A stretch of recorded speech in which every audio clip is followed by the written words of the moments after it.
Big boss Kannada season 11ರ ಸ್ಪರ್ಧಿಗಳಾದ ಐಶ್ವರ್ಯ ಸಿಂಧೋಗಿ ಹಾಗೂ ಶಿಶಿರ್ ಶಾಸ್ತ್ರಿ ಎಷ್ಟು close ಎಂಬುದು ಇಡೀ ಕರ್ನಾಟಕದ ಜನತೆಗೆ ತಿಳಿದಿದೆ. ದೊಡ್ಡಮನೆಯಲ್ಲಿದ್ದಾಗ ಇವರಿಬ್ಬರು ತುಂಬಾ ಆತ್ಮೀಯತೆಯಲ್ಲಿದ್ರು. ಎಷ್ಟರ ಮಟ್ಟಿಗೆ ಅಂದ್ರೆ ಒಂದೇ ಬೆಡ್ಶೀಟ್ ಹೊದ್ದುಕೊಂಡು ಒಂದೇ ಕಾಫಿ ಕಪ್ನಲ್ಲಿ ಜೊತೆಯಲ್ಲಿಯೇ ಕಾಫಿಯನ್ನ ಕುಡಿದಿದ್ರು. ಹೊರಬಂದ ಬಳಿಕ ಕೂಡ ಇವರಿಬ್ಬರು ಅನೇಕ ಬಾರಿ ಜೊತೆಯಾಗಿ ಕಾಣಿಸಿಕೊಂಡಿದ್ದಾರೆ. ಮೊನ್ನೆಯಷ್ಟೇ ಹೋಳಿ ಹಬ್ಬದ ಸಂದರ್ಭ ಇಬ್ಬರು ಜೊತೆಯಾಗಿ ವಿಡಿಯೋ ಶೂಟ್, ಫೋಟೋ ಶೂಟ್ ಕೂಡ ಮಾಡಿಸಿಕೊಂಡಿದ್ರು. ವಿಡಿಯೋದಲ್ಲಿ ಐಶ್ವರ್ಯ ಅವರು ಶಿಶಿರ್ಗೆ ಕಿಸ್ ಕೊಟ್ಟಿದ್ರು. ಈ ವಿಡಿಯೋ ಭರ್ಜರಿ ವೈರಲ್ ಆಗಿತ್ತು. ಇದೀಗ ಇವರಿಬ್ಬರಿಗೆ ಸಂಬಂಧಪಟ್ಟ ಮತ್ತೊಂದು ವಿಡಿಯೋ ಸಾಮಾಜಿಕ ಜಾಲತಾಣಗಳಲ್ಲಿ ವೈರಲ್ ಆಗುತ್ತಿದೆ. ಈ ವಿಡಿಯೋದಲ್ಲಿ ಒಳ್ಳೆ ಹುಡುಗ ಪ್ರಥಮ್ ಕೂಡ ಇದ್ದಾರೆ. ಇದರಲ್ಲಿ ಪ್ರಥಮ್ ಅವರು ಐಶ್ವರ್ಯ ಎದುರೇ ಶಿಶಿರ್ಗೆ ವಾರ್ನ್ ಮಾಡಿದ್ದಾರೆ. ಹಾಗಂತ ಇದು ಕೋಪದಲ್ಲ, ತಮಾಷೆಯಾಗಿ ರೇಗಿಸುತ್ತಾ ಶಿಶಿರ್ಗೆ ಪ್ರಥಮ್ ವಾರ್ನ್ ಮಾಡಿದ್ದಾರೆ. ಇತ್ತೀಚೆಗೆ ಯಾವುದೋ ಖಾಸಗಿ ಕಾರ್ಯಕ್ರಮವೊಂದಕ್ಕೆ ಪ್ರಥಮ್ ಆಗಮಿಸಿದ್ದಾರೆ. ಇದೇ ಕಾರ್ಯಕ್ರಮಕ್ಕೆ ಐಶು, ಶಿಶಿರ್ ಕೂಡ ಅತಿಥಿಗಳಾಗಿ ಬಂದಿದ್ರು.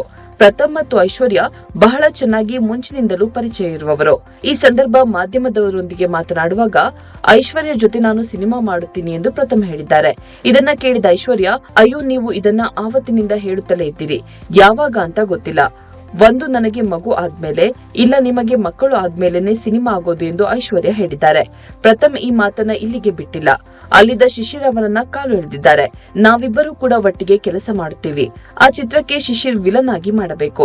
ನಡುವಿನಲ್ಲಿ ಬಂದು ಈ ಕಾಫಿ ಏನಾದರೂ ಕುಡಿಸಲು ಬಂದ್ರೆ ಮುಖಕ್ಕೆ ಹೊಡಿತೀನಿ. ಶಿಶಿರ್ ಇದನ್ನ ನೆನಪಿನಲ್ಲಿ ಇಟ್ಟುಕೋ.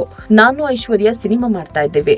ನಮಗೆ ತೊಂದರೆ ಕೊಡೋದೆಲ್ಲ ಇಲ್ಲ. ಇದು ನಿನಗೆ ಕೊಡುತ್ತಿರುವ ವಾರ್ನಿಂಗ್ ಎಂದು ಪ್ರಥಮ್ ತಮಾಷೆ ಮಾಡಿದ್ದಾರೆ. ಇದಕ್ಕೆ ಐಶ್ವರ್ಯ ಸಿಂಧೋಗಿ ಜೋರಾಗಿ ನಕ್ಕಿದ್ದಾರೆ. ಈ ವಿಡಿಯೋ ಸೋಷಿಯಲ್ ಮೀಡಿಯಾದಲ್ಲಿ ಈಗ ಹರಿದಾಡುತ್ತಿದೆ.